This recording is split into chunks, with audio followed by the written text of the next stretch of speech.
Good morning, happy morning to all of you. Shubhodaya. And first of all, thanks for joining on time. Congratulations, you are the winners.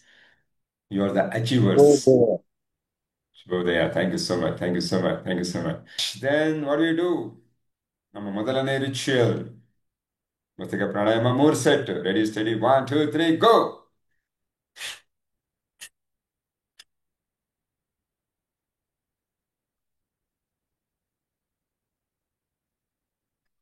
ಒಂದನೇದು ಎರಡನೇ set.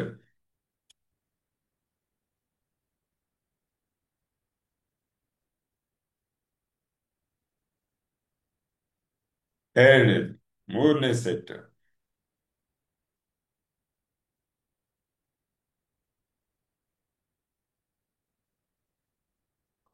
ಮೂರು set excellent. Wonderful wonderful.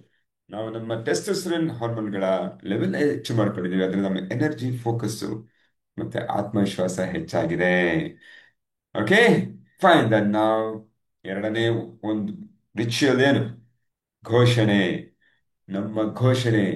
ನಾವು ಅಪರಿಮಿತರು ಅಂತ ಯಾರಿಗೆ? ನಮಗೆ ಬೇರೆಯವ್ರಿಗೆಲ್ಲ ಹೇಳ್ಕೊಂಬರೋದಲ್ಲ ನಾನು ಅಪರಿಮಿತ ಅಂತ.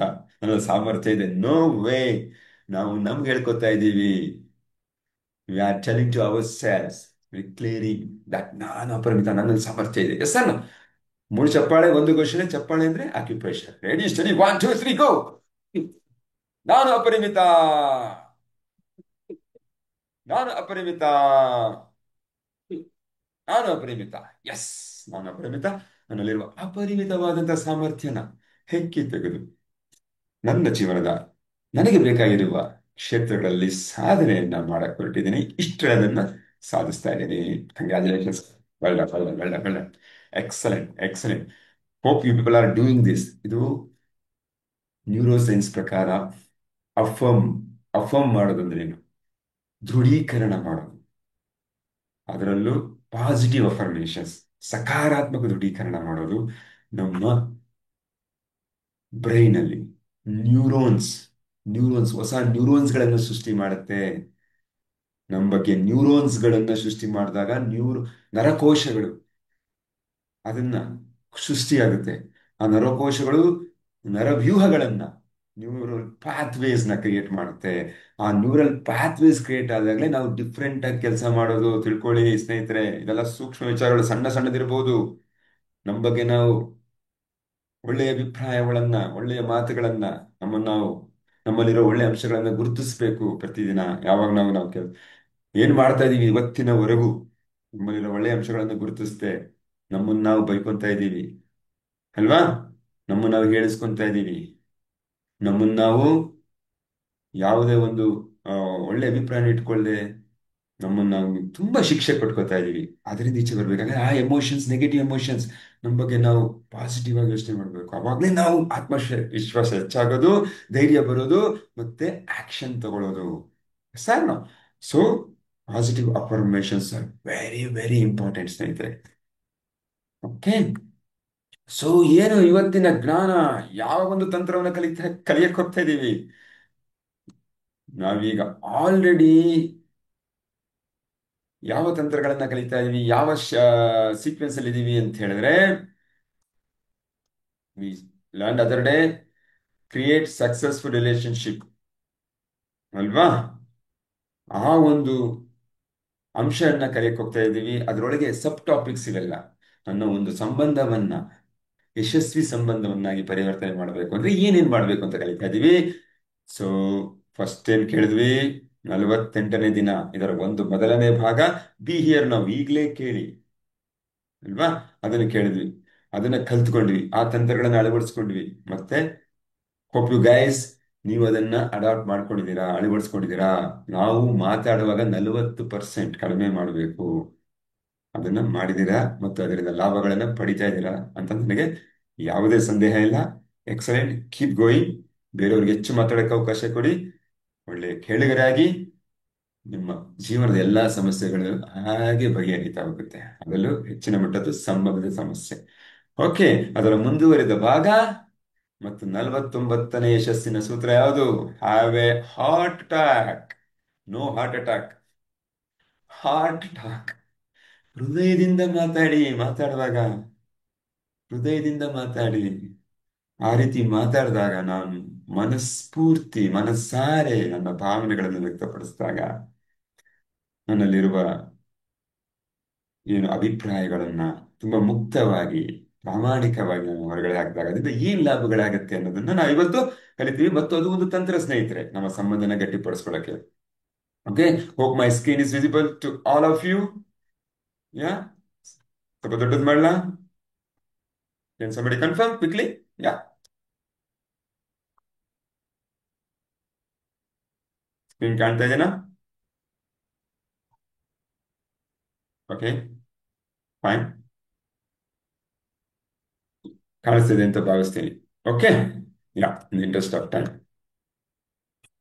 Most communication resembles a ping pong game in which people are merely preparing to slam their next point across.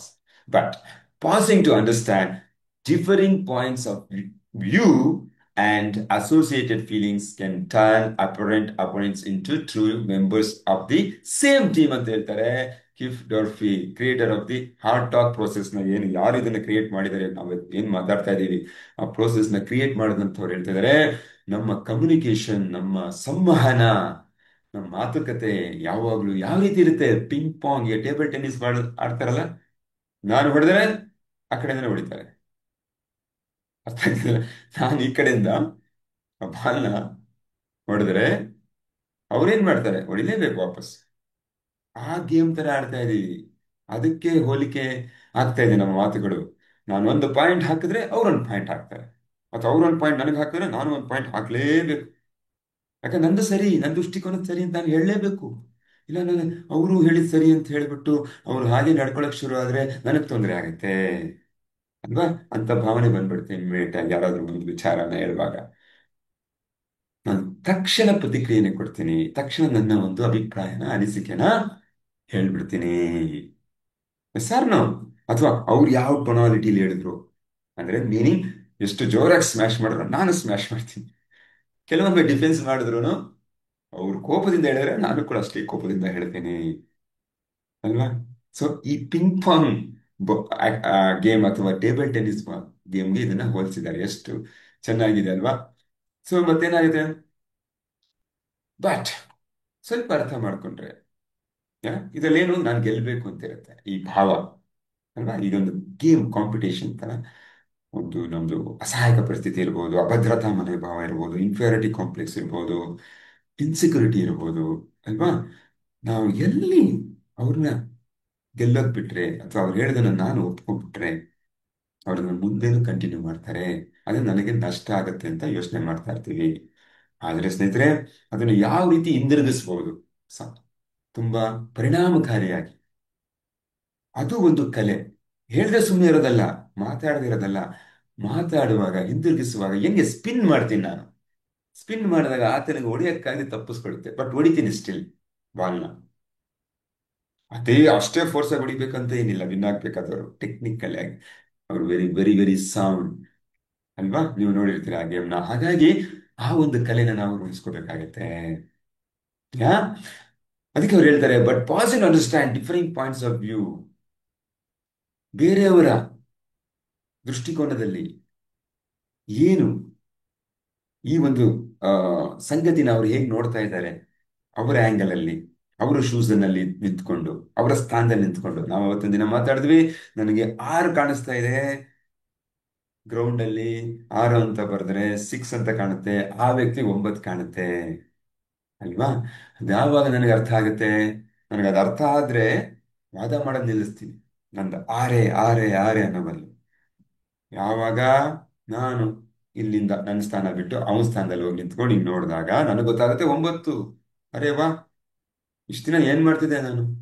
ನಾನು ಆರು ಆರು ಆರು ಅಂತ ಇದ್ದೀನಿ, ಬಟ್ ನಿಜವಾಗ್ಲೂ ಇಲ್ಲಿ 9 ಇದೆ. ಅದಕ್ಕೆ ಆ ವ್ಯಕ್ತಿ ಅವನು ಕೂಡ ಸಹಿತ 9 9 9 9 ಅಂತ ಇದ್ದಾನೆ ಅಲ್ವಾ?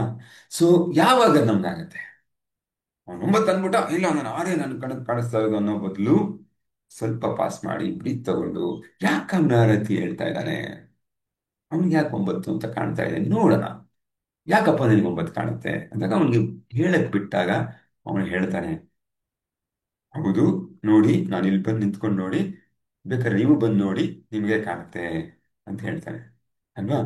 ಬಟ್ ಅದಕ್ಕೆ ನಾವು ಅವಕಾಶನೇ ಕೊಡಲ್ಲ. ನನ್ನ ವ್ಯೂ ಪಾಯಿಂಟೇ ಸರಿ, ನನ್ನ ಭಾವನೆಗಳೇ ನಮಗೆ ಹೆಚ್ಚು. ನಾವು ಒಂದು ಬರಿತೀವಿ, ಆ ವ್ಯಕ್ತಿಗೂ ಅವನದೇ ಆದ ಭಾವನೆಗಳಿದಾವೆ, ಅವನದೇ ಆದ ತಪ್ಪು ಸರಿಗಳಿದಾವೆ, ಅವನದೇ ಆದ ಒಳ್ಳೇದು ಕೆಟ್ಟುದಿದೆ, ಅವನದೇ ಆದ ಒಂದು ಡಿಫ್ರೆಂಟ್ ವ್ಯಕ್ತಿತ್ವ ಇದೆ. ಅದಕ್ಕೆ ಅವನು ಆ ರೀತಿ ಮಾತಾಡ್ತಾ ಇದ್ದಾನೆ. ಅವನಿಗೆ ಗೊತ್ತಿರಲ್ಲ ಬಹುಶಃ. ನಮ್ಗೆ ಗೊತ್ತಿಲ್ಲದೆ ನಾವ್ ಹೆಂಗೆ ಅವನ ಹತ್ರ ವಾದ ವಿವಾದದಲ್ಲಿ ತೊಡಗಿದೀವೋ ಅಥವಾ ನಮ್ಮ ಎಮೋಷನ್ಸ್ಗಳನ್ನ ವ್ಯಕ್ತಪಡಿಸ್ತಾ ಇದೀವೋ, ಅವನು ಅದೇ ರೀತಿ ಮಾಡ್ತಾ ಇರೋದಲ್ವಾ. ನಾವು ಅವನ್ಗೆಲ್ಲಿಂದ ಬರ್ಬೇಕು ಜ್ಞಾನ? ನಾವಾದ್ರೂ ಒಂಚೂರು ಕಲಿತಾ ಇದೀವಿ ಈಗ. ಅದು ಯಾರೇ ಇರ್ಬೋದು ಸಂಬಂಧ, ಯಾರೇ ಇರ್ಬೋದು ಸ್ನೇಹಿತರೆ, ಮನೇಲಿ ಇರ್ಬೋದು, ಗಂಡ ಹೆಂಡತಿ ಇರ್ಬೋದು, ಅತ್ತೆ ಸೊಸೆ ಇರ್ಬೋದು, ನೆರೆ ಹೊರೆಯರು ಇರ್ಬೋದು, ಸ್ನೇಹಿತರು ಇರ್ಬೋದು, ಕಚೇರಿಯಲ್ಲಿ ಇರ್ಬೋದು, ಕಸ್ಟಮರ್ಸ್ ಇರ್ಬೋದು, ಯಾರಿಗಾದ್ರೂ ಇದು ಅನ್ವಯಿಸುತ್ತೆ. ಆದ್ರೆ ಒಳ್ಳೆಯ ಯಶಸ್ವಿ ವ್ಯಕ್ತಿ ಏನ್ ಮಾಡ್ತಾನೆ? ಏನು ಒಂದು ಭಿನ್ನಾಭಿಪ್ರಾಯ ಇದೆ, ಅಂಡರ್ಸ್ಟ್ಯಾಂಡಿಂಗ್ ಅರ್ಥದಲ್ಲಿ ಒಂದು ದೊಡ್ಡ ಗ್ಯಾಪ್ ಇದೆ, ಅದನ್ನ ಅರ್ಥ ಮಾಡ್ಕೊಳ್ಳೋಕೆ ಪ್ರಯತ್ನ ಪಡ್ತಾನೆ. ಅವರ ವ್ಯೂ ಪಾಯಿಂಟ್ ಏನು ಅಂತ ಹೇಳಿ ಅರ್ಥ ಮಾಡ್ಕೊಂಡಾಗ ಏನಾಗುತ್ತೆ ನಮಗೆ, ನಾವು ಜೋರಾಗಿ ಅದನ್ನ ಏನು ಹೊಡೆದು ಸ್ಮ್ಯಾಶ್, ಅವನ್ ಸ್ಮ್ಯಾಶ್ಗೆ ನನ್ ಸ್ಮ್ಯಾಶ್ ಉತ್ತರ ಅನ್ನೋ ಬದಲು ಅದನ್ನ ಯಾವ ರೀತಿ ಹ್ಯಾಂಡಲ್ ಮಾಡಬೇಕು ಮತ್ತೆ ಗೇಮ್ ನ ವಿನ್ ಮಾಡಬೇಕು ಅಂತ ಗೊತ್ತಾಗುತ್ತೆ. ಮೀನಿಂಗ್, ಕೆಲವೊಮ್ಮೆ ನಾವು ಅವರ ಸ್ಥಾನದಲ್ಲಿದ್ದಾಗ ಅವರಿಗೂ ಕೂಡ ಅವರ ಕಷ್ಟಗಳು ನಮ್ಗೆ ಅರ್ಥ ಆದಾಗ ಒಂದು ಟೀಮ್ ಆಗಿ ನಾವು ಪರಿವರ್ತನೆ ಹೊಂದಬಹುದು. ಯಾವಾಗ ಒಂದು ಟೀಮ್ ಅಂತ ಆಗ್ತೀವೋ, ಸೊ ನಮ್ಮ ಸಾಧನೆ ತುಂಬಾ ಬೇಗ ಮಾಡ್ಕೋಬಹುದು. ಯಾಕಂದ್ರೆ ಒಬ್ಬ ಒಂದು ಪರಿಶ್ರಮ ಹಾಕೋ ಬದಲು ಒಂದಕ್ಕಿಂತ ಹೆಚ್ಚು ಜನ ಪರಿಶ್ರಮ ಹಾಕೋದ್ರಲ್ಲೂ ತುಂಬಾನೇ ವ್ಯತ್ಯಾಸ ಇರುತ್ತಲ್ವಾ. ನಮಗೆ ಸಹಕಾರ ಸಿಗುತ್ತೆ, ಎನ್ಕರೇಜ್ಮೆಂಟ್ ಸಿಗುತ್ತೆ, ಪ್ರೋತ್ಸಾಹ ಸಿಗುತ್ತೆ, ಸಹಾಯ ಸಿಗುತ್ತೆ. ಎಲ್ಲಕ್ಕಿಂತ ಹೆಚ್ಚಾಗಿ ನನ್ನನ್ನ ನಿನಗಾಗಲ್ಲ ಆಗಲ್ಲ ಅನ್ನೋ ವ್ಯಕ್ತಿನೇ ಇರಲ್ಲ ಅವಾಗ. ನೀನ್ ಮಾಡೋ ತಪ್ಪು ನಿನ್ ಕಡೆ ಸಾಧಿಸಕ್ಕಾಗಲ್ಲ ಅನ್ನೋ ವ್ಯಕ್ತಿ ಕೂಡ ಎಲಿಮಿನೇಟ್ ಆಗ್ಬಿಡ್ತಾನೆ. ಈಗ ನನ್ನ ಸ್ನೇಹಿತ ಆಗ್ಬಿಡ್ತಾನೆ ಅಥವಾ ಆಗ್ಬಿಡ್ತಾಳೆ. ಹಾಗಾಗಿ ಸೊ ಹಾರ್ಟ್ ಟಾಕ್ಸ್ ತುಂಬಾನೇ ಇಂಪಾರ್ಟೆಂಟ್. ಯಾಕೆ? Too much of emotional starting ಇಂದ ನಾವು ಬರೀ ಎಮೋಷನಲ್ ಭಾವನೆಗಳಿಂದ ಮಾತ್ರನೇ ಆಪರೇಟ್ ಮಾಡ್ತಾ ಇದ್ದೀವಿ ಇವತ್ತಿಗೆ, ಅಲ್ವಾ. ಭಾವನೆಗಳು ನಮ್ಮನ್ನ ಕಂಟ್ರೋಲ್ ಮಾಡ್ತಾ ಇದೆ. ಆ ಭಾವನೆಗಳು ಕೋಪ, ದ್ವೇಷ, ಮತ್ಸರ, ಬೇಸರ, ಭಯ, ಚಿಂತೆ, ಆತಂಕ, ಅಲ್ವಾ, ಎಲ್ಲ ನಮ್ಮನ್ನು ಕಂಟ್ರೋಲ್ ಮಾಡ್ತಾ ಇದೆ. ನಾವು ಯಾವ ರೀತಿ ಅದರಿಂದ ಆಪರೇಟ್ ಮಾಡ್ತೀವಿ ಅನ್ನೋದ್ರ ಮೇಲೆ ನಮ್ಮ ಪರಿಣಾಮಗಳು, ಫಲಿತಾಂಶಗಳು ನಮಗೆ ಸಿಗ್ತಾ ಹೋಗುತ್ತೆ, ಅಲ್ವಾ. ಒಂದೇ ಘಟನೆಗಳನ್ನ ಬೇರೆ ಬೇರೆ ವ್ಯಕ್ತಿಗಳು ಬೇರೆ ಬೇರೆ ರೀತಿ ಹ್ಯಾಂಡಲ್ ಮಾಡ್ತಾರೆ ಅಂತ ನಮ್ಗೆಲ್ಲ ಗೊತ್ತಿದೆ, ಅಲ್ವಾ.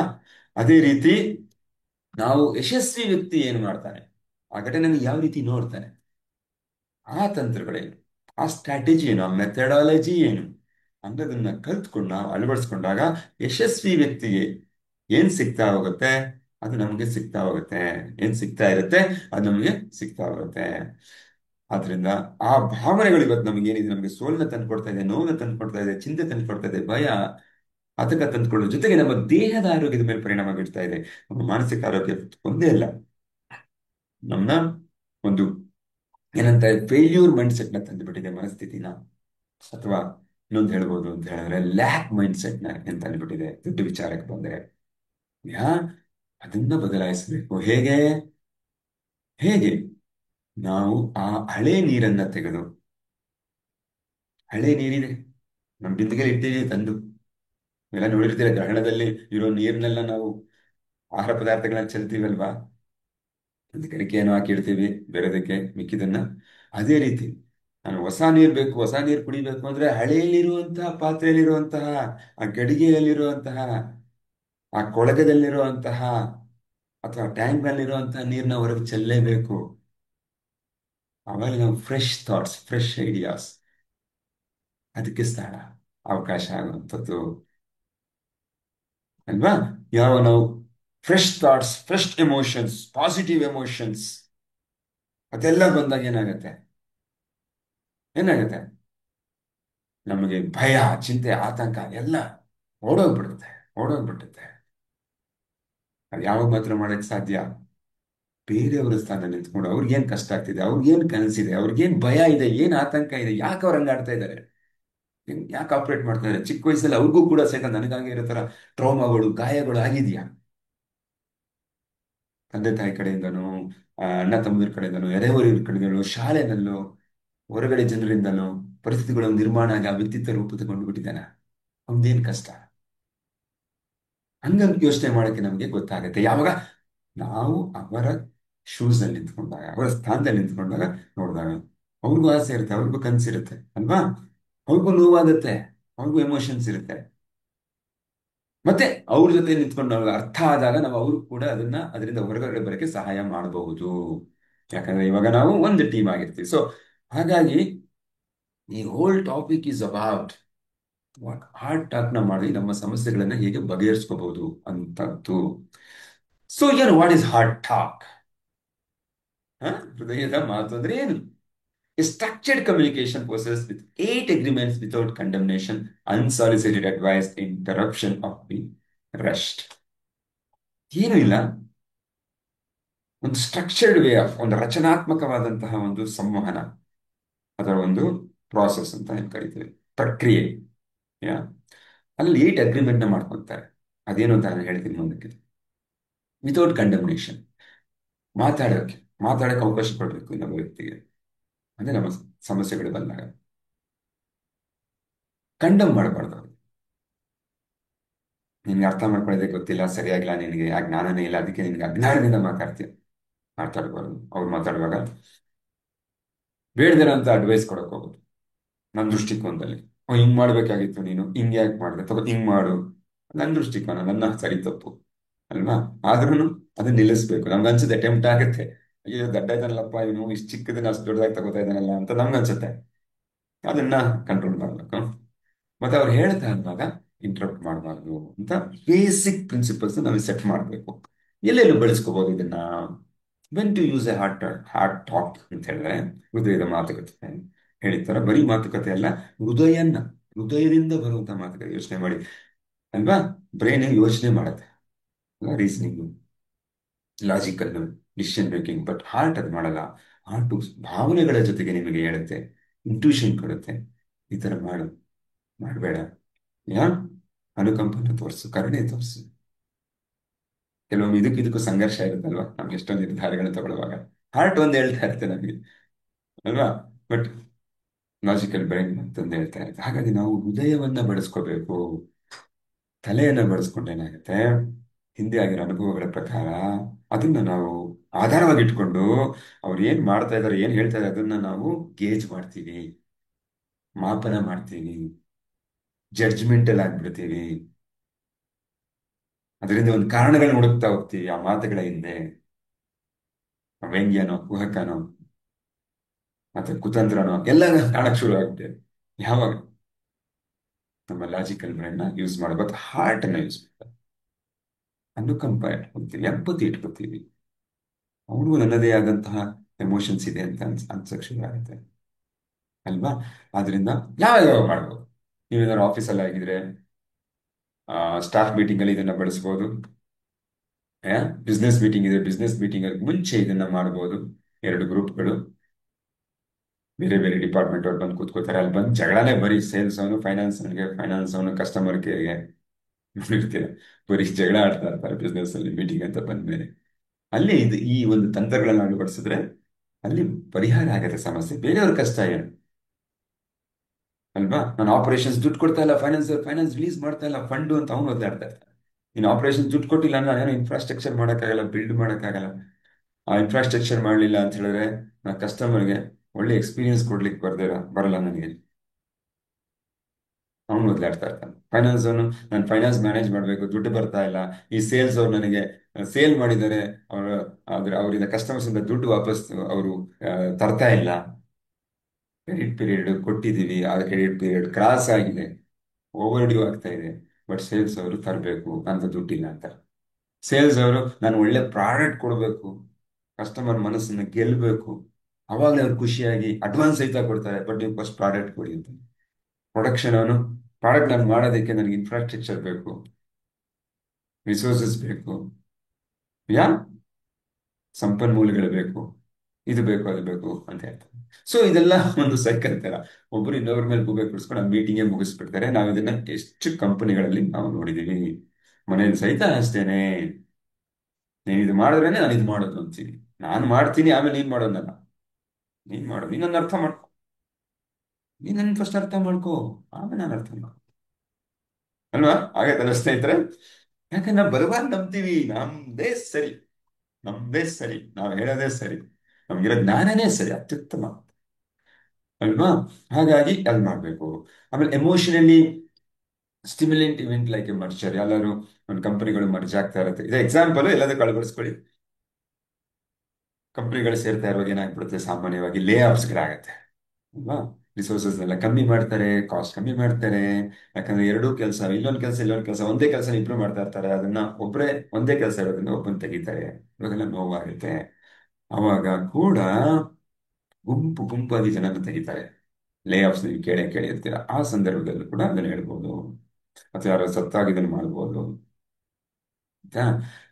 ಅನ್ಎಕ್ಸ್ಪೆಕ್ಟೆಡ್ ಫೈನಾನ್ಷಿಯಲ್ ಸೆಟ್ ಬ್ಯಾಕ್ ಆದಾಗ, ಟೆರರಿಸ್ಟ್ ಅಟ್ಯಾಕ್ ಆದಾಗ ಇದನ್ನು ಮಾಡಬಹುದು.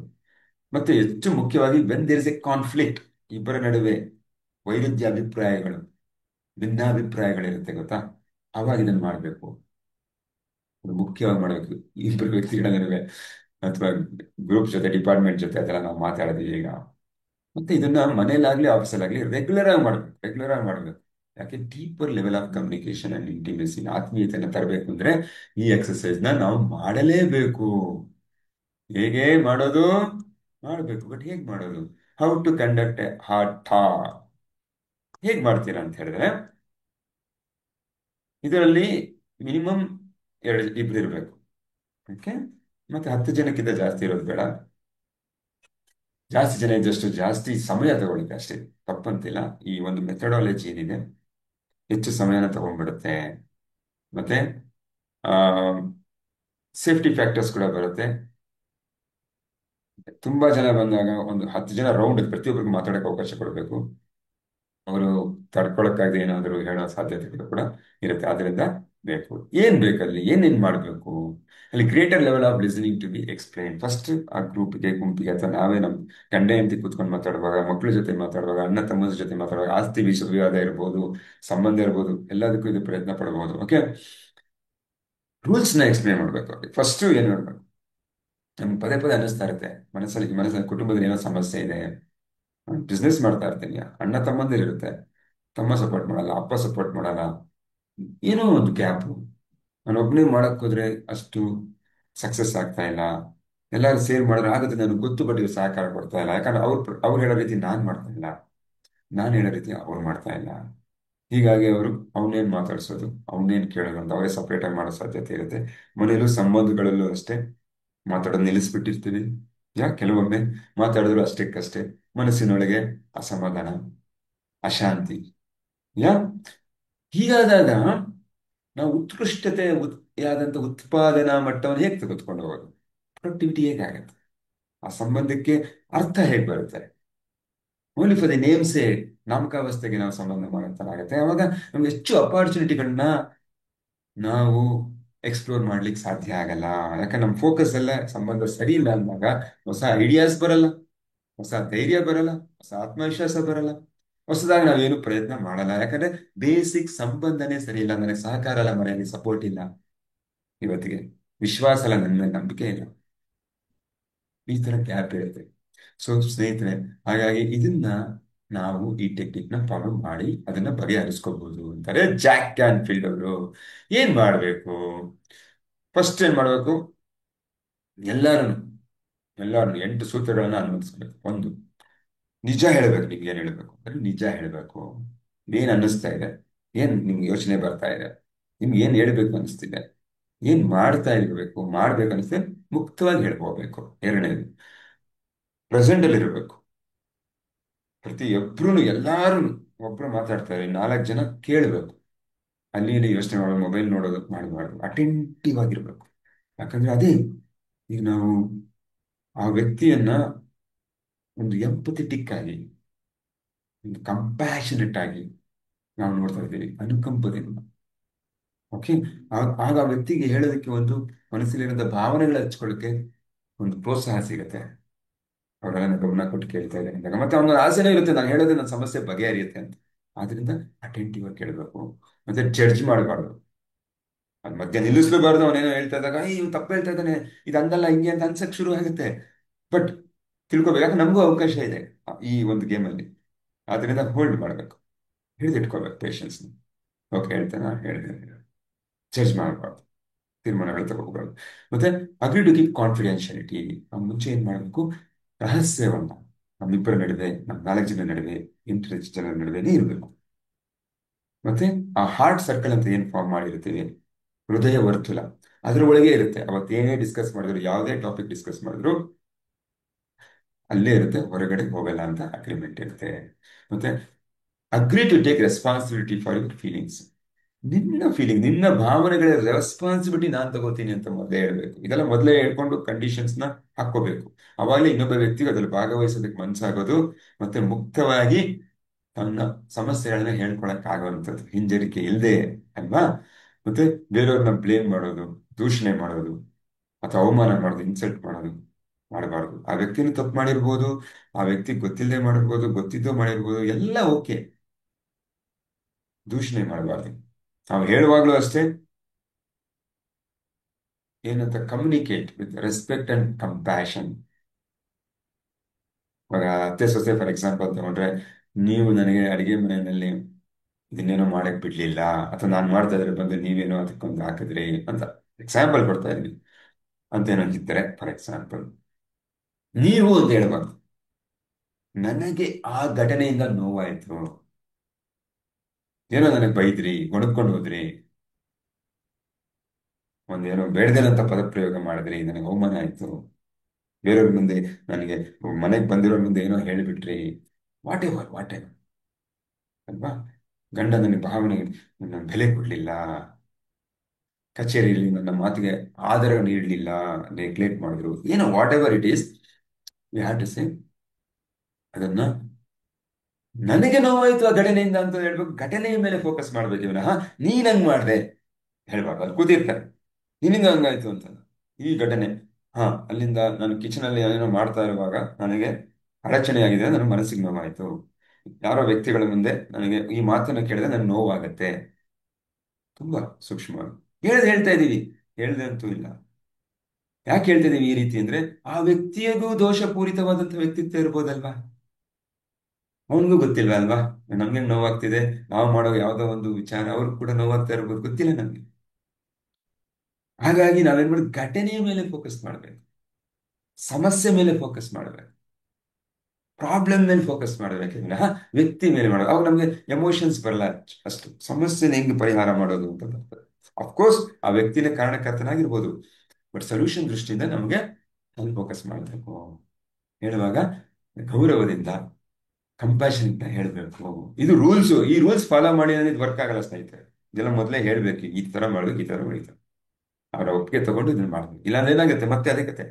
ಇವ್ರೇನೋ ಹೇಳ್ತಾರೆ, ಇವ್ರು ತಡ್ಕೊಳಕ್ಕಾಗಲ್ಲ, ಮೈ ಹೊಡೆದು ಬಿಡುತ್ತೆ, ಸುಳ್ಳು ಹೇಳ್ತಾ ಇದೆಯಾ ನನ್ನ ಮೇಲೆ, ತಪ್ಪು ಅಪವಾದ ಹೊರಿಸ್ತಾರೆ, ನಾನು ಹೇಳಿದ್ ಹಿಂಗೆ, ಆಕ್ಚುಲಿ ನೀನೇ ತಪ್ಪು ಮಾಡ್ಕೊಂಡಿದ್ಯಾ, ಅರ್ಥ ಮಾಡ್ಕೊಂಡಿದ್ಯಾ ಅಂತ ವಾದ ಮಾಡ್ತಾರೆ.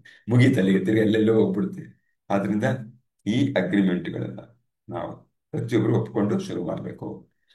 ಆಮೇಲೆ ಕಂಪ್ಲೀಟ್ ಆಗ್ಬೇಕು. ಇದಂಗೆ ಅಂದ್ರೆ ಪ್ರತಿಯೊಬ್ಬರಿಗೂ ಅವಕಾಶ, 4 ಜನ ಇದ್ರೆ 4 ಜನ, 5 ಜನ ಇದ್ರೆ 5 ಜನ, ಇಬ್ಬರಿದೆ ಇಬ್ರು.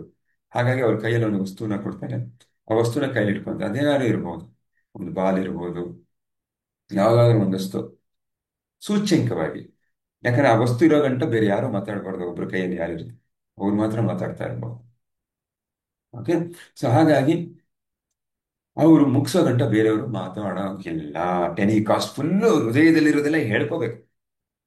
ಹೇಳ್ಕೊಳಕ್ ಬಿಟ್ಟು ನಂದು ಆಯ್ತು ಅಂದೇನೆ ಇನ್ನೊಬ್ರು ಪಾಸ್ ಮಾಡೋದು ಅಲ್ವಾ? ಹಾಗಾಗಿ ಇನ್ನೊಂದು ಮಾತಾಡ್ಬೇಕು. Agree to only speak for yourself, use I statement. ನಾವು ಮಾತಾಡಿದ್ವಿ, ನಾನು ಅಂತ ಯೋಚನೆ ಯು ಅಂತ ಅಕ್ಯೂಸ್ ಮಾಡಬಾರ್ದು, ಇನ್ನೊಬ್ರನ್ನ ದೋಷಾರೋಪಣೆ ಮಾಡಬಾರ್ದು. ಮತ್ತೆ ನನ್ಗೇನ್ ಬೇಕು, ಸಮಸ್ಯೆಗೆ ಪರಿಹಾರ ಬೇಕು, ನಾನು ಅರ್ಥ ಮಾಡ್ಕೋಬೇಕು ಜನ ಅಂತ ಮಾತಾಡ್ಬೇಕು. ನೀವು ತಪ್ಪು ಮಾಡಿದೆ ಅಂತ ಮಾತಾಡಬಾರ್ದು. ಇಲ್ಲೇನ್ ಹೇಳ್ತಿದೆ, ನನ್ನ ಸಮಸ್ಯೆ, ನನಗೆ ಸೊಲ್ಯೂಷನ್ ಸಿಗ್ಬೇಕು, ನನ್ಗೆ ನ್ಯಾಯ ಸಿಗ್ಬೇಕು ಅನ್ಬೇಕು ಹೊರತು ನೀನ್ ತಪ್ಪು ಮಾಡಿದೆ, ನೀ ಅದಕ್ಕೆ ಮಾಡಿದಕ್ಕೆ ನನಗೆ ಈ ತರ ಆಯ್ತು, ಬ್ಲೇಮ್ ಮಾಡೋದು, ದೋಷಾರೋಪಣೆ ಇರಬಾರದು. ಓಕೆ, ಮತ್ತೆ ಬೇರೆಯವರ ಅಭಿಪ್ರಾಯಗಳನ್ನ ನಾವು ಗೌರವಿಸಬೇಕು. Okay, so 6 circle around the table, introduce the basic agreements. First ಕೂತ್ಕೊಳ್ಬಿಟ್ಟು ಈ ಅಗ್ರಿಮೆಂಟ್ ನ ಇಂಟ್ರೊಡ್ಯೂಸ್ ಮಾಡಬೇಕು, ಅಥವಾ ಮುಂಚೆ ಅದ್ರ ಟೇಬಲ್ ತರಕ್ ಮುಂಚೆ ಜನರ ಹತ್ರ ಇದನ್ನ ಮಾತುಕತೆ ಆಡಿ ಒಪ್ಪಿಸ್ಬೇಕು. ಅದು ಕಚೇರಿಯಲ್ಲಿರ್ಲಿ, ಮನೆಯಲ್ಲಿರ್ಲಿ, ವ್ಯಾಪಾರದಲ್ಲಿರ್ಲಿ, ನೆರೆಯವರಲ್ಲಿ ಯಾವುದೇ ಇರಲಿ, ಅವ್ರು ಒಪ್ಪಿಸ್ಬೇಕು ಮುಖ್ಯ. ಒಪ್ಪಿಸಿ ತರಬೇಕು. Only the person holding the heart talks. ಯಾರು ಅದನ್ನ ಇಟ್ಕೊಂಡಿರ್ತಾರೆ, ಆ, ಒಂದು ವಸ್ತುವನ್ನ, ಅಥವಾ ಅದನ್ನ ಹಾರ್ಟ್ ಶೇಪ್ ಏನಾದ್ರು ಗೊಂಬೆನೋ ಚಿತ್ರನ ಇಟ್ಕೋಬಹುದು, ತುಂಬಾ ಚೆನ್ನಾಗಿರುತ್ತೆ. ಯಾಕಂದ್ರೆ ಹಾರ್ಟ್ ಮಾತಾಡ್ತಿದೆ ಅಂತ ಒಂದು ಎಲ್ಲರಿಗೂ ಗೊತ್ತಾಗತ್ತೆ. ಅದು ತುಂಬಾ ಮುಖ್ಯ. ಸೊ ಹಾಗಾಗಿ ಅವ್ರು ಮಾತ್ರ ಮಾತಾಡ್ತಾರೆ. ಅದನ್ನ ಜಡ್ಜ್ ಮಾಡಬಾರ್ದು, ಕ್ರಿಟಿಸೈಸ್ ಮಾಡಬಾರ್ದು ಬೇರೆ ಯಾರನ್ನು. ಹೇಳುವಾಗ್ಲೂ ನಾವು ಅವ್ರಿಗೂ ಮಾತಾಡ್ಬೋದು, ಅವರು ಕೂಡ ನಮ್ಗೆ ಇಂಟರಪ್ಟ್ ಮಾಡಿ ಮಾತಾಡಬಾರ್ದು. ಮತ್ತೆ ಆಗಿದ ತಕ್ಷಣ ಇನ್ನೊಬ್ಬರಿಗೆ ಪಾಸ್ ಮಾಡಬೇಕು. ನನ್ನ ಟರ್ನ್ ಆಗಿದ ತಕ್ಷಣ ಮುಗೀತು ನನ್ನ ಮಾತುಕತೆ ಅಂತ ಹೇಳಿ. ಆಮೇಲೆ ನನಗೆ ಏನ್ ಅನಿಸ್ತಾ ಇದೆ ಅದನ್ನ ಮಾತ್ರ ಮಾತಾಡಬೇಕು, ಬೇರೆಯವನು ಏನ್ ಮಾಡ್ತಿದ್ದಾನೆ ಅದನ್ನ ಮಾತಾಡಬಾರ್ದು. ಹೌ ಐ ಫೀಲ್ ಅದು ನಾವು ಮಾತಾಡಿದ್ವಿ. ಮತ್ತೆ ಮಾಹಿತಿನ ಕಾನ್ಫಿಡೆನ್ಸ್ ಆಗಿರ್ಬೇಕು. ಕಚೇರಿನಲ್ಲಿ ನಾವೇನೋ ಮಾತಾಡ್ತಾ ಇರ್ತೀವಿ, ಇನ್ನೊಬ್ರು ಯಾರೋ ಕಿವಿಗೆ ಹೋಗೋದು ಆ ಥರ. ಮ್ಯಾನೇಜರ್ ಆದವನು ಅದರ ಜವಾಬ್ದಾರಿ ತಗೋಬೇಕು. ಯಾ ಎರಡು ಡಿಪಾರ್ಟ್ಮೆಂಟ್ ಅಥವಾ ಎರಡು ವ್ಯಕ್ತಿಗಳ ನಡುವೆ ಅಂತದ್ದು ಅವರಿಬ್ಬರ ನಡುವೆ ಇರಬೇಕು. ನಂಬಿಕೆ ಬೇಕು. ಇಲ್ಲಾಂದ್ರೆ ಕಷ್ಟ ಆಗತ್ತೆ. ಅವರು ಯಾವ ಒಂದು ಕಾನ್ಫಿಡೆನ್ಸ್ ಇಂದ ಅವರು ತಮ್ಮ ಕಷ್ಟಗಳನ್ನು ಹೇಳ್ಕೊಳ್ಳೋದು ಕಷ್ಟ ಆಗತ್ತೆ. You don't leave the talk until it is declared complete. ಮತ್ತೆ ಇನ್ ಬಿಟ್ವೀನ್ ಬೇಜಾರಾಗಿ ಎದ್ದೋಗ್ಬಿಡೋದು, ಅಥವಾ ನನ್ನ ಕೈಲಿ ಆಗಲ್ಲಪ್ಪ, ಬರೀ ಸುಳ್ಳು ಹೇಳ್ತಿದ್ದಾನೆ ಅಂತ ಅನ್ಸ್ತಾ ಇರ್ತಾನೆ, ನಾನಿಲ್ಲಿ ಇರಲ್ಲ ಅಂತಿದ್ದು, ಅದೆಲ್ಲ ಮಾಡಬಾರ್ದು. ನಡವಂತೂ ಅದು ಕೂತ್ಕೊಂಡು ಕೇಳಬೇಕು. ಯಾಕೆ ನನಗೂ ಒಂದು ಟರ್ನ್ ಬರುತ್ತಲ್ವಾ. ಯಾ ಮಾಡಬೇಕು. Only 1% to talk who is holding the object. It should be stuffed heart. ಇದು ಏನಾದ್ರು ಇಟ್ಕೋಬಹುದು, ಒಂದು ಆಬ್ಜೆಕ್ಟ್ ನ ಇಟ್ಕೋಬಹುದು. ಸೊ ಏನಾಗುತ್ತೆ, ಪ್ರತಿಯೊಬ್ರು ಟರ್ನ್ ಅಂದ್ರೆ ಒಂದೇ ಒಂದು ಟರ್ನ್ ಅಂತಲ್ಲ, ನಾನು ಇನ್ನೂ ಮಾತಾಡಬೇಕು. ಇವಾಗ ಏನೋ ಅವ್ರು ಏನೋ ಒಂದು ಪಾಯಿಂಟ್ ಹೇಳಿ ಅದಕ್ಕೆ ಉತ್ತರ ಕೊಡಬೇಕು, ನಂದೊಂದು ಟರ್ನ್ ಆಗಿದೆ, ಮತ್ತೆ ಕಂಟಿನ್ಯೂ ಕೊಡಿ ನಾನು ಹೇಳ್ತೀನಿ. ತಿರ್ಗಿ ಇನ್ನೊಬ್ರು ಕೊಡ್ತಾರೆ. ಅವರು ಇಲ್ಲ ನನ್ಗೆ ಏನಿಲ್ಲ, ನಾನು ಓಕೆ ನನ್ಗೆ ಸಮಾಧಾನ ಆಗಿದೆ ಅಂದ್ಬಿಟ್ಟು ಇನ್ನೊಬ್ರು ಕೊಡ್ಬೋದು. ಅವ್ರು ಅದನ್ನು ಕಂಟಿನ್ಯೂ ಮಾಡ್ತಾರೆ. ಎಲ್ಲಿವರೆಗೂ ಅಂದ್ರೆ ಕೊನೆಗೆ ಯಾರನ್ನು ನನ್ಗೇನು ಇಲ್ಲ ಹೇಳೋದು ಹಂಚ್ಕೊಳ್ಳೋದು ಹೇ, ಅನ್ನೋವರೆಗೂ ಅದನ್ನ ಮಾಡಬೇಕು. ಏನಾಗುತ್ತೆ ಸ್ನೇಹಿತರೆ, ಪ್ರತಿಯೊಬ್ಬರಿಗೂ ಮಾತಾಡೋಕೆ ಅವಕಾಶ ಸಿಗುತ್ತೆ. ಇವತ್ತು ಏನಾಗ್ತಿದೆ ನಮ್ಗೆ, ಪ್ರತಿಯೊಬ್ಬರಿಗೂ ಇದೇ ಅವಕಾಶ. ಬಟ್ ಇನ್ನೊಬ್ರು ಮಾತಾಡೋಕೆ ನಾವು ಬಿಡ್ತಾ ಇಲ್ಲ. ಅರ್ಧದಲ್ಲೇ ತುಂಡರಿಸೋದು, ಇನ್ಸೆಕ್ಯೂರಿಟಿ, ಅಭದ್ರತಾ ಮನೋಭಾವ, ಫಿಯರ್ ಆಫ್ ಜಡ್ಜ್ಮೆಂಟ್, ಹೆಸರು ಭಯ, ಆತಂಕ, ಇದು ನಮ್ಮನ್ನು ಬಿಡ್ತಾ ಇಲ್ಲ. ನನ್ನ ಬಗ್ಗೆ ತಪ್ಪು ತಪ್ಪಾಗಿ ಹೇಳ್ತಾ ಇದ್ದಾರೆ, ಅಸಹಾಯಕ. ಅದು ನಿವಾರಣೆ ಆಗ್ಬೇಕು ಅಂದ್ರೆ ಈ ಒಂದು ತಂತ್ರನ ಬಳಸ್ಕೋಬೇಕು. ಪ್ರತಿಯೊಬ್ಬರಿಗೂ ಅವಕಾಶ ಸಿಗುತ್ತೆ. ಪ್ರತಿಯೊಬ್ಬರು ತಮ್ಮ ಭಾವನೆಗಳನ್ನ ಹೇಳ್ಕೊಂತಾರೆ. ಆ, ನಮ್ಗೆ ಇವಾಗ ನನ್ನ ಅರ್ಧ ಮತ್ ಏನೋ ಗದರಿ ಬಿಟ್ಟ ಕೋಪ ಮಾಡ್ಕೊಂಡ್ಬಿಟ್ಟ, ನಾನು ಹೇಳಕ್ಕೆ ಅವಕಾಶ ಕೊಟ್ಟಿಲ್ಲ ಅನ್ನೋ ನೋವಿಲ್ಲ. ಅಫ್ಕೋರ್ಸ್ ಅವ್ನು ಈ ಒಂದು ಟಾಪಿಕ್ಗೆ ತರಬೇಕು, ಈ ಅಗ್ರಿಮೆಂಟ್ಗಳನ್ನ ಹೇಳಿ, ಅವಾಗಲೇ ಇದು ಬಗೆಹರಿಯೋದು. ಅದಕ್ಕೊಬ್ರು ಮೀಡಿಯೇಟರ್ ಇರ್ಬೇಕಾಗತ್ತೆ. ಇಲ್ಲ ನಾವೇ ಕೇಳಿ ಅವ್ರನ್ನ ಕರ್ಕೊಂಡ್ಬಂದು ಟೇಬಲ್ ಕೊಡಿಸಿ ಮಾತಾಡ್ಕೊಂಡು ಈ ರೂಲ್ಸ್ನ ಅವರು ಒಪ್ಕೋಬೇಕು. ಫಾರ್ ಎಕ್ಸಾಂಪಲ್, ಈಗ ಜೇಮ್ಸ್ ಅಂತ ಒಂದು ಫ್ಯಾಮಿಲಿ ಇರುತ್ತೆ, ಸ್ಮಾಲ್ ಬಿಸ್ನೆಸ್ ಇರುತ್ತೆ ಅವ್ರ ಹತ್ರ. ಅವ್ರು ಒಂದಿನ ವೀಕ್ ಗೆಟ್ ಟುಗೆದರ್ ಆಗ್ತಾರೆ, ಕೂತ್ಕೊಂತಾರೆ. ಅಂದ್ರೆ ಇಬ್ರು ಮಕ್ಳು ಇರ್ತಾರೆ, ಅಪ್ಪ ಇರ್ತಾನೆ, ಅವ್ರವ್ರದ್ದು ಒಂದು ಬಿಸ್ನೆಸ್ ಇರುತ್ತೆ. ಬಟ್ ಅವ್ರೇನ್ ಮಾಡ್ತಾ ಇರ್ತಾರೆ, ಪ್ರತಿ ವಾರಕ್ಕೊಂದ್ಸರಿ ಊಟಕ್ಕೆ ಕೂತ್ಕೋತಾರೆ. ಯಾ ಅವ್ರ ಹೆಂಡತಿಯರು ಇರ್ತಾರೆ. ಬಟ್ ಸ್ವಲ್ಪ ದಿನ ಹೋದ್ಮೇಲೆ ಸಮಸ್ಯೆಗಳು ಶುರು ಆಗುತ್ತೆ. ಫ್ಯಾಮಿಲಿ ಬಿಸ್ನೆಸ್ ಅಲ್ಲಿ ಬಿರುಕು ಬಿಡೋಕೆ ಶುರು ಆಗತ್ತೆ. ಬಿರುಕು ಬಿಡಕ್ಕೆ ಶುರು ಆಗತ್ತೆ. ಏನಾಗ್ಬಿಡುತ್ತೆ ಅಂತ ಹೇಳಿದ್ರೆ, ಆ ಇವಂದೇ ಒಂದು ಯೋಚನೆ, ಇದನ್ನ ನಾನು ಮಾಡ್ಬೇಕು, ನನ್ನ ಬಿಸ್ನೆಸ್ ನಾನು ಮೇಲೆ ತಗೋತೀನಿ ಅಂತ ಒಬ್ಬ ಮಗ ಅಂದ್ರೆ, ಇನ್ನೊಬ್ಬ ಆ ರೀತಿ ಮಾಡ್ಬೇಕು, ಈ ರೀತಿ ಮಾಡ್ಬೇಕು ಅಂತ ಅವನು. ಅಪ್ಪ ಇಲ್ಲಪ್ಪ ನನ್ನ ಎಕ್ಸ್ಪೀರಿಯನ್ಸ್ ಇದೆ, ಇದು ಕೇಳ್ರಯ್ಯ, ಹಿಂಗ್ ಮಾಡ್ರಯ್ಯ. ಅದಕ್ಕೆ ಅವ್ರ ಹೆಂಡತಿದಿರ್ಗು ಒಂದು ವ್ಯೂ ಪಾಯಿಂಟ್ ಇರುತ್ತೆ, ಅವ್ರದ್ದು ಹ್ಯಾಡ್ ಆಗಿರುತ್ತೆ. ನಾವ್ ಹಿಂಗ್ ಮಾಡ್ಬಿಡೋಣ, ಹಿಂಗ್ ಮಾಡ್ಬಿಟ್ರೆ ಹಿಂಗ್ ಬೆಳೆದ್ ಬಿಡ್ತೀವಿ, ಹೀಗ್ ಸಾಧನೆ ಮಾಡ್ಬಿಡ್ತೀವಿ ಎಲ್ಲರಿಗಿಂತ. ಈ ರೀತಿ ಯಾರಿಗೂ ಸಹಜವಾದಂತ ಆಸೆ ಇರುತ್ತಲ್ವಾ, ಉತ್ತಮ ಮಟ್ಟದ ಜೀವನವನ್ನು ಮಾಡ್ಬೇಕು ಅಂತ. ಅವಾಗ ಏನಾಗುತ್ತೆ, ಒಬ್ರೊಬ್ರು ನೋಡೋದೇ ಇಲ್ಲ, ಒಬ್ರೊಬ್ರು ಮಾತಾಡೋದೇ ಇಲ್ಲ, ಬಿಸ್ನೆಸ್ ಕೂಡ ಅಧೋಗತಿ. ಯಾಕೆ ಸಹಕಾರ ಇಲ್ಲ. As A team they are not working. ಇಷ್ಟ ಬಂದಂಗೆ ಮಾಡ್ತಾ ಇದ್ದಾನೆ, ಲಾಸ್ ಆಗ್ತಾ ಇದೆ, ಈ ಸಮಸ್ಯೆಗಳಾಗ್ತಾ ಹೋಗುತ್ತೆ. ಯಾ ಕೆಲವೊಮ್ಮೆ ಏನಾಗ್ಬಿಡುತ್ತೆ ಅಂದ್ರೆ, ಜಗಳ ಆಗ್ತಾ ಇದ್ದಿದ್ದು ಯಾರು ಇಬ್ರು ಗಂಡು ಮಕ್ಕಳು ಹೊಡೆದಾಟಕ್ಕೆ ಕೂಡ ಹೋಗೋ ತರ ಆಗ್ಬಿಡುತ್ತೆ. ನಿನ್ನಿಂದ ಆ ತರ ಆಯ್ತು, ನನ್ನ ಬಿಸ್ನೆಸ್ ಹಾಳಾಯ್ತು, ನನ್ನಿಂದ ಈ ತರ ಆಯ್ತು. ಈ ತರ ಫ್ಯಾಮಿಲಿ ಬಿಸ್ನೆಸ್ ದೃಷ್ಟಿಯಿಂದ ಅವರ ಪರ್ಸನಲ್ ಲೈಫ್ ಕೂಡ ಹಾಳಾಗಕ್ಕೆ ಹೊರಟು ಬಿಟ್ಟಿರುತ್ತೆ. ಒಂಥರ ಮನೆ ಎರಡು ಭಾಗ ಆಗುತ್ತೆ ಅಂತ ಹೇಳ್ತಾರಲ್ಲ, ಆ ರೀತಿ ಆಗಿರುತ್ತೆ. ಓಕೆ. ಸೊ ಆಮೇಲೆ ಇವರು ಒಂದು ಟೆಕ್ನಿಕ್ ನ ಬಳಸ್ಕೊಂತಾರೆ. ಇವರಿಗೆ ಈ ಮನೆಯ ಸಮಸ್ಯೆನ ಗಮನಿಸಿದಾಗ ಅವರ ಅಪ್ಪ ಈ ಟೆಕ್ನಿಕ್ ನ ತರ್ತಾರೆ. Okay, will adopt this technique, ಇದನ್ನು ಫಾಲೋ ಮಾಡೋಣ ಅಂತ ಹೇಳ್ಬಿಟ್ಟು ಎಲ್ಲಾರನ್ನು ಕುಂಡಿಸ್ಬಿಟ್ಟು ಅವಕಾಶ ಕೊಡ್ತಾರೆ. ಈ ಹಾರ್ಟ್ ಟಾಕ್ನ ಕಂಡಕ್ಟ್ ಮಾಡ್ತಾರೆ. ಒಬ್ಬೊಬ್ರು ಹೇಳ್ಕೊಂತ ಅವ್ರವ್ರ ನೋವು ಹೇಳ್ಕೊಡ್ತಾ ಇದ್ದಾಗ ಇನ್ನೊಬ್ರಿಗೆ ಅರ್ಥ ಆಗಕ್ ಹೋಗುತ್ತೆ, ಹೌದಲ್ವಾ? ನಿಮ್ ದೃಷ್ಟಿಕೋನದಲ್ಲಿ ಇಷ್ಟೊಂದು ಸಮಸ್ಯೆ ಇದೆಯಾ, ಬಟ್ ನನಗೆ ಇಷ್ಟು ನೋವು ಅನ್ಕೊಂಡಿದ್ದೀನಿ, ನನಗಿಂತ ಡಬಲ್ ನೋವಿದೆಯಾ, ಆ ಥರ ಎಕ್ಸ್ಪ್ರೆಸ್ ಮಾಡ್ತಾ ಇದ್ದೀನಲ್ಲಪ್ಪ. ನಾನು ಬರೀ ಅವನ ಕೋಪ ದ್ವೇಷ ನನ್ನ ಬಗ್ಗೆ ಹೊಟ್ಟೆ ಕಿಚ್ಚು ಅನ್ಕೊಂಡಿದ್ದೆ. ನಿಜವಾಗ್ಲೂ ಅವ್ನು ಫೀಲ್ ಮಾಡ್ತಾ ಇದ್ದಾನೆ. ಯಾಕಂದ್ರೆ ಆಕೆ ಹೇಳುವಾಗ ಹತ್ಕೊಂಡು ಹೇಳ್ತಾ ಇದ್ದಾನೆ, ಆತ ಹೇಳುವಾಗ ಬೇಜಾರಿಂದ ಹೇಳ್ತಾ ಇದ್ದಾನೆ. ಮುಂಚೆ ಕೋಪದಿಂದ ಕಿರ್ಚಾಡ್ತಾ ಇದ್ರು, ಇವಾಗ ನೋವುನ ಹೇಳ್ಕೊಡ್ತಾರೆ, ಅವ್ರು ನೋವುನ ಹೇಳ್ಕೊತಾ ಇದ್ದಾರೆ. ಬೇರೆಯವ್ರು ತಪ್ಪು ಅಂತ ಹೇಳ್ತಾ ಇಲ್ವಲ್ಲ. ಅದೇ ಡಿಫ್ರೆನ್ಸ್ ಸ್ನೇಹಿತರೆ. ನಮ್ಮ ಬಗ್ಗೆ ನಾವು ಹೇಳ್ಕೊಂಡಾಗ ನಾವು ಬೇರೆ ತರ ಹೇಳ್ಕೊತೀವಿ. ಬೇರೆಯವ್ರದಿಂದ ನಮ್ಗೆ ಈ ತರ ಆಯ್ತು ಅಂದ್ರೆ ನಮ್ಮ ಏನು ಬಿಹೇವಿಯರ್ ಬೇರೆ ತರ ಇರುತ್ತೆ, ನಮ್ಮ ನಡವಳಿಕೆ ಬೇರೆ ತರ ಇರುತ್ತೆ, ನಮ್ಮ ಮಾತುಕತೆ ಬೇರೆ ಲೆವೆಲ್ ಇರುತ್ತೆ. ಹಾಗಾಗಿ ಒಬ್ಬೊಬ್ರು ಹೇಳಿ ಕೊನೆಗೆ ಏನಾಗ್ಬಿಡುತ್ತೆ, ಎಲ್ಲಾ ರೌಂಡ್ ಬಂದ ಅಷ್ಟರಲ್ಲಿ ಎಲ್ಲಾರು ಹತ್ಕೊಂಡ್ಬಿಡ್ತಾರೆ. ಅರ್ಥ ಆಗತ್ತೆ ಬೇರೆಯವ್ರ ನಾವು, ಬೇರೆಯವ್ರ ವ್ಯೂ ಪಾಯಿಂಟ್ ಎಲ್ಲ ತಪ್ಕೊಂತ ಒಬ್ರಿಗೊಬ್ರು ಪ್ರಶಂಸೆ ಮಾಡ್ತಾರೆ. ಮತ್ತೆ ಆ ಸಮಸ್ಯೆ ಬಗೆಹರಿಯುತ್ತೆ. ಅವತ್ತಿಂದ as one family, as one team ಅಂತ ಕೆಲಸ ಮಾಡ್ತಾರೆ. ಮತ್ತು ಅವರ ಬಿಸ್ನೆಸ್ ತುಂಬಾ ದೊಡ್ಡ ಮಟ್ಟಕ್ಕೆ ಹೋಗುತ್ತೆ. ಇದೊಂದು example. Example. Okay. So what I feel like saves millions of dollars ಅಂತ ಹೇಳ್ತಾರೆ. ಇನ್ನೊಬ್ರು ಇನ್ನೊಂದು ತಂತ್ರ ಕೊಡ್ತಾರೆ, ನನಗೇನ್ ಅನಿಸ್ತಾ ಇದೆ ಹೇಳೋದಕ್ಕೆ ಅಂತ ಹೇಳಕ್ ಶುರು ಮಾಡ್ಬಿಟ್ರೆ, ನನಗೇನ್ ಅನಿಸುತ್ತೆ ಅಂತ ಹೇಳಕ್ ಶುರು ಮಾಡಕ್ ಅವಕಾಶ ಕೊಟ್ಟರೆ ಒಬ್ಬ ವ್ಯಕ್ತಿಗೆ, ಅವನು ಹೇಳ್ತಾನೆ ಆ ಪ್ರಾಬ್ಲಮ್ ಬಗ್ಗೆ. ಕೇಳಬೇಕಷ್ಟೇ ನಾವು. ಕೇಳಿದಾಗ ಅವನಿಗೆ ಹಗುರ ಆಗತ್ತೆ ಮನಸ್ಸು. ಮತ್ತೆ ಕೇಳಿದನಲ್ಲ ಇನ್ನೊಬ್ಬ ವ್ಯಕ್ತಿ ಅಂತ ಹೇಳಿ ಅವನ ಬಗ್ಗೆ ನಂಬಿಕೆ ಬರುತ್ತೆ, ಅವ್ನಿಗೆ ಸಮಾಧಾನ ಆಗುತ್ತೆ. ಮತ್ತೆ ಅವನಿಂದ ಇವನು ರಿಸಿಪ್ಟಿವ್ ಆಗಿರ್ತಾನೆ ಅವ್ರ ಸಜೆಷನ್ ತಗೊಳಕ್ಕೆ. ಯಾಕಂದ್ರೆ ಅವ್ನು ನಾನ್ ಜಡ್ಜ್ಮೆಂಟಲ್ ಆಗಿ ಕೇಳ್ತಾ ಇರ್ತಾನೆ. ಅದರಿಂದ what I feel like saying ಅದನ್ನ ನಾವು ಅಡಾಪ್ಟ್ ಮಾಡ್ಕೋಬಹುದು. ಓಕೆ. ಸೇಮ್ ಇದ್ರ ತರನೇ ನನಗೆ ಅನಿಸ್ತದೆ ಅಂತ ಹೇಳ್ಬೇಕು, ಇನ್ನೊಬ್ಬ ಮಾತಾಡಕ್ಕೆ ಅವಕಾಶ ಕೊಡಬೇಕು. ಹ್ಮ್ ಹ್ಮ್ ಬಟ್ ಏನಾಗಿದೆ ಈ ಸಮಸ್ಯೆ, ಇವಾಗ ಮಲ್ಟಿ ಮಿಲಿಯನ್ ಫ್ಯಾಮಿಲಿ ಅಲ್ಲಿ ಇಲ್ಲಿ, ಆ ನಾವು ಏನು ಆರ್ಥಿಕವಾಗಿ ಸಬಲರಾಗಿರುವಂಥವ್ರು, ಹೆಚ್ಚಿನ ಮಟ್ಟದಲ್ಲಿ ಹಣ ಗಳಿಕೆ ಮಾಡ್ತಾರೆ. ಮನೆಯಲ್ಲಿ ಏನಾಗ್ಬಿಟ್ಟಿದೆ ಇವತ್ತಿನ ದಿನ, ತಂದೆ ತಾಯಿ ಮಕ್ಕಳು ತಂದೆ ತಾಯಿ ಮಾತು ಮಕ್ಕಳು ಕೇಳ್ತಾ ಇಲ್ಲ. ಆ, ಮಕ್ಳಿಗೆ ಅವ್ರದೇ ಆದಂತ ಆಲೋಚನೆಗಳಿದೆ. ನಾನು ಇಷ್ಟ ಬಂದಂಗೆ ಮಾಡ್ತೀನಿ ಅಂತಾರೆ. ತಿರ್ಗ ತಂದೆ ತಾಯಿ ಕೆಲವೊಮ್ಮೆ ಮಕ್ಳ ಹತ್ರನೇ ಹೇಳ್ತಾರೆ ಕೆಲವೊಬ್ರು, ತಾತ ಅಜ್ಜಿ ಹತ್ರ ಜಾಸ್ತಿ ಮಾತಾಡಬೇಡಿ ಅವ್ರೇನು ಹೇಳ್ಕೊಡ್ತಾರೆ. ಯಾ ದೊಡ್ಡ ದೊಡ್ಡ ಶ್ರೀಮಂತರ ಮನೆಯಲ್ಲಿ ಈ ತರ ಎಲ್ಲ ಹೇಳ್ಕೊಟ್ಟು ಆ ಸಂಬಂಧ ಬಿರುಕು ಬಿಡುತ್ತೆ. ಅವರದೇ ಆದ ಕೆಲವು ವೀಕ್ನೆಸ್ ಇಂದ, ಅವರಿಗೆ ಆದಂತಹ ನಂಬಿಕೆಯ ವ್ಯವಸ್ಥೆಯಿಂದ ಅದನ್ನ ಮಾಡ್ತಾರೆ. ಇಲ್ಲಿ ಯಾರು ತಪ್ಪಿರಲ್ಲ. ಮತ್ತೆ ಮತ್ತೆ ಹೇಳ್ತಾ ಇದ್ದೀನಿ ಸ್ನೇಹಿತರೆ, ಎಲ್ಲ ವ್ಯಕ್ತಿತ್ವ ನಾವು ನಿರ್ಮಾಣ ಹೇಗಿರುತ್ತೆ ಆಗಿದ್ದೀವಿ ನಾವು ಇವತ್ತಿಗೆ, ಒಂದು ಮನಸ್ಥಿತಿಗಳು ಹೇಗಿದ್ದಾವೆ ಅದು ನಮ್ಮ ಪರಿಸ್ಥಿತಿಗಳನ್ನ ಕ್ರಿಯೇಟ್ ಮಾಡ್ತಾ ಹೋಗುತ್ತೆ. ನಾವು ಹೇಗೆ ಒಂದು ಸಿಚುವೇಶನ್ಗೆ ರೆಸ್ಪಾಂಡ್ ಮಾಡ್ತೀವೋ, ರಿಯಾಕ್ಟ್ ಮಾಡ್ತೀವೋ ನಮಗೂ ಗೊತ್ತಿರಲ್ಲ. ಹೇಗೆ ಒಬ್ಬ ಮಾನಸಿಕ ವ್ಯಕ್ತಿಗೆ, ರೋಗಿಗೆ, ನಿಮ್ಯಾನ್ಸ್ ಅಲ್ಲಿರೋನ್ಗೆ ಅಥವಾ ಎಲ್ಲೋ ಒಂದ್ ಕಡೆ ಟ್ರೀಟ್ಮೆಂಟ್ ತಗೊಂತಾ ಇರೋನ್ಗೆ ನಾನ್ ತಪ್ಪು ಮಾಡ್ತಾ ಇದ್ದೀನಿ ಅಂತ ಗೊತ್ತಿರಲ್ಲ. ಅದೇ ರೀತಿ ನಮ್ಮಲ್ಲೂ ಎಮೋಷನ್ಸ್ ನಮ್ಮನ್ನ ಕಂಟ್ರೋಲ್ ಮಾಡುತ್ತೆ. ನಾವೇನ್ ಮಾಡ್ತಾ ಇದೀವಿ ನಮ್ಗೆ ಗೊತ್ತಿಲ್ಲ, ಅದೇ ಸರಿ ಅಂತ ಬಲವಾಗಿ ನಂಬ್ತೀವಿ. ಯಾಕಂದ್ರೆ ನಮ್ಮ ನಂಬಿಕೆ ವ್ಯವಸ್ಥೆ, ಬಿಲೀಫ್ ಸಿಸ್ಟಮ್ ಅದಾಗಿರುತ್ತೆ. ಮತ್ತೆ ಸುಪ್ತ ಮನಸ್ಸಿನಲ್ಲಿ ಆಳವಾಗಿ ರಿಜಿಸ್ಟರ್ ಆಗುತ್ತೆ. ಮತ್ತೆ ಮತ್ತೆ ಹೇಳೋ ತರ 95% ಆಫ್ ನಾವು ಏನು ಆಪರೇಟ್ ಮಾಡ್ತೀವಿ ಪ್ರತಿದಿನ, ಆಲ್ರೆಡಿ ನಾವು ಚಿಕ್ಕ ವಯಸ್ಸಿಂದ ಕಲ್ತ್ಕೊ ಬಂದಿರುವಂತಹ ಅಭ್ಯಾಸಗಳಿಂದ ಆಗಿರುತ್ತೆ, ಆಟೋಮೇಟೆಡ್ ಆಗಿರುತ್ತೆ ಅಲ್ವಾ. ಆದ್ರೆ ನಾವು ಈ ರೂಪಾಂತರ ಯಾಕೆ ಮಾಡ್ತಾ ಇದೀವಿ, ಅದನ್ನ ಪರಿವರ್ತನೆ ಮಾಡ್ಕೊಳ್ಳಕ್ಕೆ.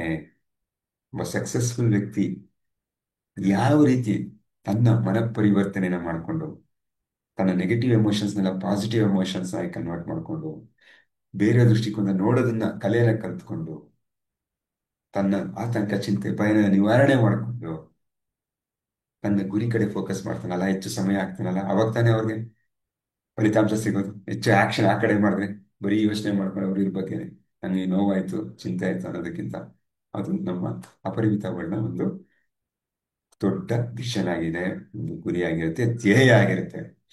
ಓಕೆ. ಹಾಗಾಗಿ ಫಸ್ಟ್ ನಾವು ಫ್ಯಾಮಿಲಿ ಫಸ್ಟ್, ಸಂಬಂಧ ತುಂಬಾನೇ ಮುಖ್ಯ. ನಾವು ಏನೋ ಮಾಡ್ತೀವಿ, ಸಾಧಿಸ್ತೀವಿ, ಸಂಬಂಧಗಳನ್ನ ಆ ಬೆಲೆ ಕೊಡದೆ ಒಳ್ಳೆಯ ಸಂಬಂಧಗಳನ್ನ ಇಟ್ಕೊಳ್ಳೆ ಅಂದ್ರೆ ಅದು ಸುಳ್ಳು. ಯಾವುದೇ ದೊಡ್ಡ ದೊಡ್ಡ ಸಾಧಕರನ್ನು ನೋಡಿದ್ರೆ ಅವರಿಂದ ಬಲವಾದ ಒಂದು ಸಂಬಂಧ ಅವರ ಬೆಂಬಲಕ್ಕೆ ನಿಂತಿರುತ್ತೆ. ಕುಟುಂಬದ ಸಂಬಂಧ ಇರ್ಬೋದು, ಸ್ನೇಹಿತರ ಸಂಬಂಧ ಇರ್ಬೋದು, ಕಚೇರಿ ಸಂಬಂಧ ಅಂದ್ರೆ ಬಿಸ್ನೆಸ್ ಅಲ್ಲಿ ಬಾಸು ಸಬಾರ್ಡಿನೇಟ್ ಸಂಬಂಧನೂ ಇರ್ಬೋದು, ಅದು ತುಂಬಾನೇ ಮುಖ್ಯ. ಕೆಲಸಗಾರರ ಮತ್ತೆ ಮ್ಯಾನೇಜರ್ ಸಂಬಂಧ ಇರ್ಬೋದು. ಹೆಚ್ಚು ಮುಖ್ಯವಾಗಿ ಕಸ್ಟಮರ್ ಜೊತೆ ಸಂಬಂಧ. ಕಸ್ಟಮರ್ ಕಷ್ಟವನ್ನ ಅರ್ಥ ಮಾಡಿಕೊಂಡು ಅದಕ್ಕೆ ಸ್ಪಂದಿಸಿ, ಅಲ್ವಾ? ಅದಕ್ಕೆ ಏನ್ ಬೇಕು, ಅವ್ರಿಗೆ ಏನ್ ಬೇಕು ಅಂತ ಕೊಟ್ರೇನೆ ಅವ್ರು ನಮಗೆ ಲಾಯಲ್ ಕಸ್ಟಮರ್ಸ್ ಆಗಿರೋಕ್ಕೆ ಸಾಧ್ಯ.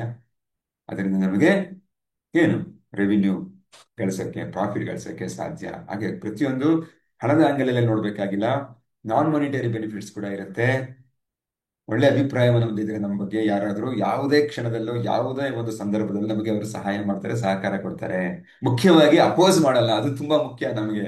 ಅಪೋಸ್ ಮಾಡೋರು ಇರಬಾರ್ದು, ನಾವು ಸಹಕಾರ ಕೊಡೋರು, ಪ್ರೋತ್ಸಾಹ ಕೊಡೋರು ಇರಬೇಕು ನಾವೇನು ಸಾಧಿಸ್ಬೇಕಂದ್ರೆ. ಆದ್ರಿಂದ ಈ ಅಸಮಾಧಾನ, ಕೋಪ, ಆ ಅಪನಂಬಿಕೆ, ಇದೆಲ್ಲ ಹೋಗ್ಬೇಕು ಅಂದ್ರೆ ನಾವು ಮುಕ್ತವಾಗಿ ಮಾತಾಡಬೇಕು. ಓಕೆ, ನಾಳೆ ಇದಕ್ಕಿಂತ ಅದ್ಭುತವಾದಂತಹ ಒಂದು ಟಾಪಿಕ್ ಇದೆ, ಇದಕ್ಕೆ ಪೂರಕವಾಗಿರುವಂಥದ್ದು. ಹಾಗಾಗಿ ಇವತ್ತು ಸ್ನೇಹಿತರೆ, ಇವತ್ತಿನ ಒಂದು ಚಟುವಟಿಕೆ ಏನಂದ್ರೆ ಹಾರ್ಟ್ ಟಾಕ್ ನ ಕಂಡಕ್ಟ್ ಮಾಡಿ ಸಾಧ್ಯ ಆದಷ್ಟು. ನಿಮ್ಗೆ ಎಲ್ಲಿ ಅನ್ನಿಸ್ತಾ ಇದೆ ಎಲ್ಲೋ ಒಂದು ಬಿರುಕು ಬೀಳ್ತಾ ಇದೆ ನನಗೆ, ಈಗ ಎಲ್ಲೋ ಅಲರ್ಟ್ ಬರ್ತಾ ಇದೆ ಮುಂದೆ ದೊಡ್ಡದಾಗ ಆಗ್ಬೋದು ಅಂತನೋ, ಯಾವ್ದೊಂದು ಸಹಕಾರ ಸಿಗ್ತಾ ಇಲ್ಲ ಅಂತನೋ, ಅವ್ರ ಹತ್ರ ಮಾತಾಡಿ ಅಥವಾ ಮೀಡಿಯೇಟರ್ ಸಹಾಯ ಪಡ್ಕೊಳ್ಳಿ. ಈ ರೀತಿ ಒಂದು ಅರೇಂಜ್ಮೆಂಟ್ಸ್ ಮಾಡ್ಕೊಳ್ಳಿ. ಎಲ್ಲಾದ್ರೂ ಸಂಬಂಧ, ವೃತ್ತಿ, ವ್ಯಾಪಾರ, ಎಲ್ಲಾದ್ರೂ ಅನ್ವಯಿಸುವಂತ ಕಡೆ ತುಂಬಾ ಟ್ರೈ ಮಾಡಿ ಮತ್ತು ಸಕ್ಸಸ್ ಆಗಿ. Okay, thank you, thank you. Right, ಈಗ ನಾವೇನ್ ಮಾಡೋಣ,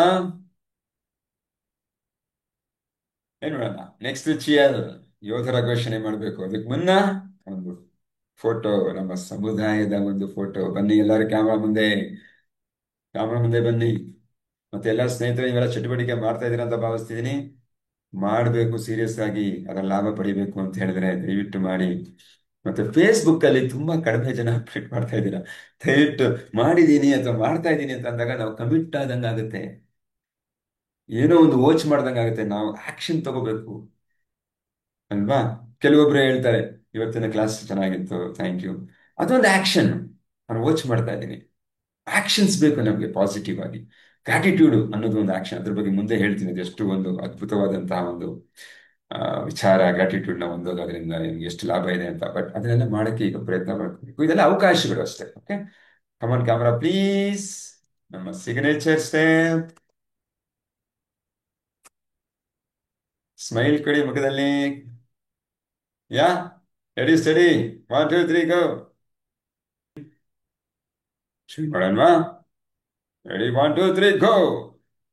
ನಾನು ಒಬ್ಬ ಯೋಧ, ಭಯದ ನಡುವೆ ನಾನು ಕ್ರಮ ಕೈಗೊಳ್ಳುತ್ತೇನೆ. Repeat after me. ಓಕೆ, ಹೇಳಿ, ಜೊತೆಗೆ ಹೇಳ್ಕೋಬೇಕು. ನಾನು ಒಬ್ಬ ಯೋಧ, ಏನೇ ಆಗಲಿ ನಾನು ಏನನ್ನಾದರೂ ಮಾಡಲು ಸಿದ್ಧನಾಗಿದ್ದೇನೆ. Done, thank you so much, well done. ಈಗ 3 ಚಪ್ಪಾಳೆ, ಒಂದು ಘೋಷಣೆ. Ready steady, 1 2 3 go. ನಾನು ಅಪರಿಮಿತ, ನಾನು ಅಪರಿಮಿತ, ನಾನು ಅಪರಿಮಿತ. ಎಸ್, ನಾವು ನೀವು ಎಲ್ಲರೂ ಅಪರಿಮಿತರೇ. ಅಪರಿಮಿತವಾದ ಸಾಮರ್ಥ್ಯನ ಹೆಕ್ಕಿ ತೆಗೆದು ನಮ್ಮ ಗುರಿಗಳನ್ನು ಸಾಧಿಸ್ತಾ ಇದ್ವಿ. Thank you. ಈಗ 3ನೇ ರಿಚುವಲ್ಸ್, ನಾವೀಗ ಮೆಡಿಟೇಷನ್ ಮಾಡೋಣ. ಆ Om. Right, yeah, please sit in a comfortable position. Straight ಆಗಿರಲಿ, ಬಂದು ಸ್ಥಿರವಾಗಿರಲಿ. ಕಣ್ಣುಗಳನ್ನು ಮುಚ್ಚಿ ಮತ್ತು ನಿಮ್ಮ ಗಮನ ಉಸಿರಾಟದ ಮೇಲಿರಲಿ.